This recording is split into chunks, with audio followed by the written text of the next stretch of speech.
नमस्कार पार्थ। इस दुनिया में आपके दो ही हित ऐसी हैं, दो ही शख्स ऐसे हैं जो चाहते हैं कि आप उनसे दो कदम आगे रहो या आप उनसे आगे रहो, आप उनसे बेहतर लाइफ जियो। एक आपका गुरु, दूसरे आपके माँ बाप। बाकी कोई भी आपकी मदद करेगा तो वो आपसे इतना ही मदद आपका करेगा कि आप उनसे कुछ कदम पीछे रहो। वो अपना बना लेंगे, तब जाके आपकी मदद करेंगे कि आप भी थोड़े आगे चल जाओ। और कोई बहुत हितैषी आपका होगा, वो बस इतना चाहेगा कि आप उनसे उतने ही पीछे रहो जितना वो आपसे आगे है। वो कभी भी नहीं चाहेंगे कि आप उनसे आगे जाओ। लेकिन दुनिया में दो शख्स ऐसे हैं, एक गुरु जो चाहता है कि मेरा शिष्य मुझसे बेहतर शिक्षा ग्रहण कर ले, मुझसे बेहतर पद पा जाए, मुझसे बेहतर लाइफ स्टाइल हो जाए। और दूसरे माँ बाप होते हैं जो चाहते हैं कि मेरा बच्चा, मैं जितना नहीं देख पा रहा हूँ, मेरा बच्चा उतना देखे, वहां तक मेरा बच्चा जाए जहां तक मैं नहीं गया, वो हासिल करे जो मैं नहीं हासिल कर पाया, वो लाइफ पाए जो मैं नहीं पाया, ये दुनिया की हर वो खुशी पाए जो मैंने नहीं पा पाया। ये माँ बाप होते हैं। ऐसे ही एक बहुत अच्छी, बहुत उम्दा, आपकी लाइफ को चेंज कर देने वाली कहानी है कि एक गुरु और एक शिष्य। शिष्य मतलब क्या, उसके जो शिष्य था वो और एक गुरु दोनों एक नाव पे सफर कर रहे थे। गुरु बहुत ही ज्ञानी थे, वो भगवान को भी अपने मंत्र से, तंत्र से खुश कर सकते थे। अचानक उनके नाव में क्या, वो लोग जब सफर कर रहे थे, उनके नाव में क्या हो गया, छेद हो गया। उनकी नाव टूटने वाली थी और वो एक दूसरी टापू की ओर जा रहे थे। तो वहां पे वो ना जा करके वो तूफान आया और उनकी नाव क्या हो गई, एक दूसरी टापू पे चली गई जहां पे कोई इंसान नहीं रहता था। फिर उसके बाद गुरु और शिष्य वहां पे उतरे उस टापू पे और उस टापू पे बैठे। उसके बाद वहीं पे गुरु और शिष्य दोनों फंस गए, उनके खाने के लिए कुछ नहीं था। और गुरु ने कहे कि देखो शिष्य, तुम वहां आलती पालती मार के बैठो और जो भी मैंने तुम्हें विद्या सिखाई है उस विद्या से तुम कुछ भी मांग सकते हो, मांगो। और फिर उसके बाद गुरु वहां बैठ गए, कहे मैं भी मांगता हूँ और तुम भी मांगो।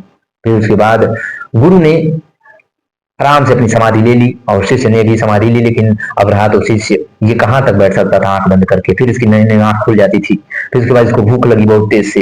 फिर जब से ही इसको भूख लगी, इसने कहा कि मुझे खाने के लिए कुछ मिल जाए। तब तक वहीं से एक फल उसे मिल गया, जो पौधा उग गया, फल मिल गया उसको। तो अरे, मैं तो जो कह रहा हूँ वो मेरा पूरा होता चला जा रहा है। फिर इसके बाद उसने कहा कि मेरे मेरे जो ठंड मुझे लग रही है, मुझे आग का प्रबंध हो जाए। तुरंत आग जलने लगी वहां पे आकर के, जैसे आग खोला आग जलने लगी। फिर उसके बाद कहा मुझे नींद लग रही है, मुझे मुझे एक जो घर का बंदोबस्त हो जाए, कुटिया का बंदोबस्त हो जाए। तुरंत कुटिया का बंदोबस्त हो गया। तो फिर उसके बाद उसमें गया, वो थोड़ा आराम किया। फिर जैसे ही वो जगा, जगने के बाद कहा कि अब मुझे घर जाना चाहिए, मुझे अब गांव अपने जाना चाहिए, एक नाव का बंदोबस्त हो जाए। तब तक नाव आके तैयार हो गई। और फिर उसके बाद वो नाव में बैठा। बैठने के बाद वो जब जाने लगा तो आकाश से आकाशवाणी हुई कि तुम अपने गुरु को भूल रहे हो, क्यों उनके लेके नहीं जा रहे हो। तो उसने कहा कि मैं जो जो मांगा यूनिवर्स भगवान ने मुझे दिया, लेकिन मेरे गुरु तब से बैठे हुए हैं समाधि लेकर के, उनको क्यों नहीं मिला। उनकी कर्मों की फल है, इसीलिए उन्हें कुछ नहीं मिला। वो जरूर अपने जीवन में कुछ कपट किए होंगे। उस यूनिवर्स को, उस भगवान को बड़ा सुन के दुख हुआ। फिर उसके बाद उसने, उस भगवान ने, जो भविष्यवाणी करने वाले देवता थे, उन्होंने कहा कि तुम जानना नहीं चाहोगे तुम्हारे गुरु क्या मांग रहे हैं। तो इन्होंने कहा ठीक है बता दीजिए। फिर उसके बाद जैसे ही उस जो यूनिवर्स ने, जो भविष्य करने वाले देवता ने कहा कि तुम्हारे गुरु तुम कह रहे हैं कि मेरा जीवन अब बीत चुका है, इस मेरे शिष्य का जीवन जो है ये बचा लीजिए, जो ये मांग रहा है आप पूरा करिए, इसको दीजिए। जैसे ही उसने ये बात सुनी, वैसे ही उसके आंखों से आंसू छलकने लगे। और वो जो यूनिवर्स जो थे, भविष्य के देवता जो थे, उन्होंने कहा कि तुम्हारे जीवन में दो ही लोग ऐसे हैं जो तुम्हारे हितैषी हैं, जो चाहते हैं कि तुम उनसे कई ज्यादा तरक्की करो, आगे बढ़ो। और तुम हो तो यही अंधविश्वास में रह करके अपने माँ बाप, अपने गुरु पे शक करते हो। ये मैं सच कह रहा हूँ, ये कहानी हमें बता रही है कि हमें सबसे ज्यादा शक अपने माँ बाप पे होता है, सबसे ज्यादा दुख अपने माँ बाप पे होता है, और सबसे ज्यादा जो पीड़ा होती है किसी को देख करके, तो गुरु को देख करके होती है कि मेरे गुरु ने मुझे जीवन भर बस प्रताड़ित किया, मुझे मारा।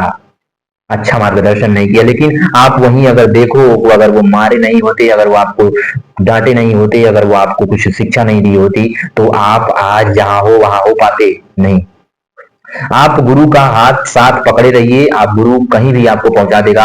आज आपकी स्थिति कहीं भी है, अगर आप आज उस मुकाम पे नहीं पहुंच पाए हो, तो आप अपने गुरु को बीच में ही छोड़ा होगा, हाथ छोड़ा होगा। नहीं तो जो व्यक्ति अपने गुरु को हाथ पकड़ के रखे रहता है, पकड़े रहता है, वो वहां पहुंच जाता है जहां आप सोच ही नहीं सकते हो। आपकी गलती है और आप गुरु को आज गाली देते हो। और सबसे ज्यादा गाली माँ बाप को पड़ती है, गुरु को पड़ती है, और किसी को नहीं पड़ती। लेकिन मैं इतना कह सकता हूं कि जो आप और आज जो आज आप सीख लिए हो, समझ लिए हो, सभी जानते हैं। लेकिन अगर गुरु नहीं हुआ रहता तो आप आ नहीं जान पाते। उन्होंने सबसे आसान भाषा आ छोटी ये सब सीखने की, लेकिन गुरु के माध्यम से ही आपने अक्षरों की पहचान की। नहीं तो हर कोई आपको बता देता। आपके माँ बाप हैं, अगर जो पढ़े लिखे नहीं जिनके माँ बाप होंगे वो जानते होंगे कि अगर ले आकर के वो आया कि 12 घड़ी ले आकर के दे दो, वो समझ पाएंगे नहीं। वो कहेंगे ऐसे ऐसे आकृति बनी है, लेकिन आप समझ जाओगे कि आया वो किसकी देन है, कि ये अ है, वो आ है, वो छोटी ई है, ये गुरु की देन है। तो गुरु का पद जो होता है बहुत बड़ा होता है, और माँ बाप का जो पद होता है वो बहुत बड़ा होता है। माँ बाप अगर कोई अपने गरीबी को देखा होगा, अपने परिवार की स्थिति को देखा होगा, खराब स्थिति को, तो उसने अपने अपने माँ बाप के स्ट्रगल को देखा होगा कि उसकी माँ ने कैसे एक रोटी को एक बर्तन में ढक दिया और कहा कि खाना पूरा है। कैसे चावल को, इतने चावल को रख दिया और कहा कि खाना पूरा है, तो पेट भर खा ले बेटा। कैसे उसने अपने जो बर्तन को ढक दिया और कहा कि खाना पूरा है, लेकिन खाना था ही नहीं। वो पानी पी करके रात को गुजारी, रात को सोई। कैसे? तो मैं एक बार फिर कहना चाहूंगा कि आपके जीवन में आपके हीरो आपके गुरु और आपके माँ बाप होते हैं, और कोई आपके जीवन में आपकी भलाई नहीं सोचने वाला।